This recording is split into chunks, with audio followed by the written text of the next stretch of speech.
तर मालवणमध्ये छत्रपती शिवरायांच्या पुतळ्याची उभारणी पूर्णत्वास आली आहे। मालवणच्या राजकोट किल्ल्यावर शिवरायांच्या पुतळ्याची उभारणी होते। तर शिवरायांच्या हातात तलवार देण्याचं काम देखील पूर्ण झालेलं आहे। तर सध्या पुतळ्याची ही दृश्य आपण पाहतोय।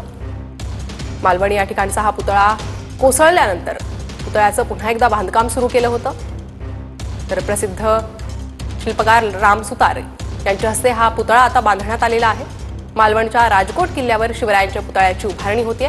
तर 1 मे महाराष्ट्र दिनी या पुतळ्याचं अनावरण करण्याचा प्रयत्न करण्यात येतोय। सध्याची ही दृश्य आपण पाहतोय। मालवण राजकोट किल्ल्यावर शिवरायांच्या पुतळ्याची उभारणी सुरू आहे। शिवरायांच्या हाती तलवार देखील देण्यात आलेली आहे। तर पुतळ्याच्या उभारणीचं काम हे अंतिम टप्प्यात आलेलं आहे। 1 मे रोजी या पुतळ्याचं अनावरण करण्याचा प्रयत्न सरकारकडून करण्यात येतोय।